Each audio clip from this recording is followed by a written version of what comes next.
I read pretty diversely, and I think that reading diversely is so important and will drastically improve your reading experience overall. So here are my thriller, mystery, and horror book recommendations for Asian American and Pacific Islander month. I do want to call myself out for the lack of books by Pacific Islanders, so if you have any recommendations, I would really appreciate it. I have also decided to include books by non-American Asian authors because more recommendations are always better. If you don't know me, I'm Carrie, and I read a book a day to give you the best thriller, mystery, and horror book recommendations, so if you're into that, make sure to give me a follow. I have a lot of recommendations, so I'm going to rapid fire through these. Starting with Monica Kim, we have The Eyes Are the Best Part and Molka, which is her new one. The Alone Time by Elmar is available on Kindle Unlimited. The Return of Ellie Black by Amiko Jean. Best Offer Wins by Marissa Cashino. What's Coming to You by Shivani J. Tatiana Shaloti Bonet, we have The Mean Ones, Such Lovely Skin, and What Feeds Below comes out on October 6th. Widby by T. Kira Madden. Chlorine by Jade Song. What Hunger by Catherine Dang. House of Monstrous Women by Daphne Fama. Immaculate Conception by Ling Ling Huang. You Know What You Did by Katie Nguyen. Aviary by Maria Dong. The Hunger by Alma Katsu. Demon Song by Kelsey Yu. Kylie Lee Baker, we have Bat Eater and Other Names for Cora Zhang, and this one's available on Kindle Unlimited,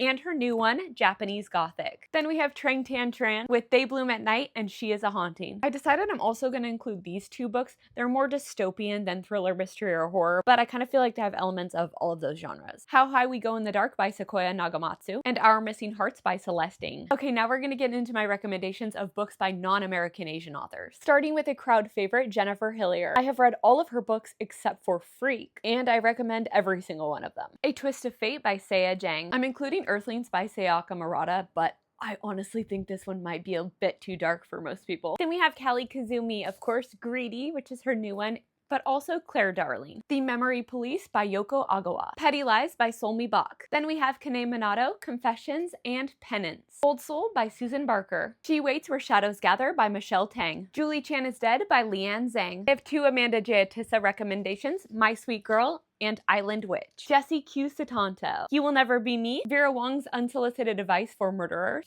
and the sequel, Vera Wong's Guide to Snooping on a Dead Man, as well as her newest one, Read Between the Lies, which is available on Kindle Unlimited. I have three recommendations by Kia Abdullah. Perfectly Nice Neighbors, What Happens in the Dark, and Next of Kin is available on Kindle Unlimited. The Night of the Baba Yaga by Akira Otani. Then we have Uketsu, Strange Pictures, Strange Houses, and the newest one, Strange Buildings. These first two are on Kindle Unlimited. Such a Perfect Family by Nalini Singh. Almost Surely Dead by Amina Akhtar is available on Kindle Unlimited. Two recommendations by Bora Chung, Cursed Bunny, and Midnight Timetable. I have three Cassandra Khaw recommendations. Nothing But Blackened Teeth, The Salt Grows Heavy, and The Library at Hellbore. Thank you so much for watching. Now please leave me a comment and give me all of your recommendations.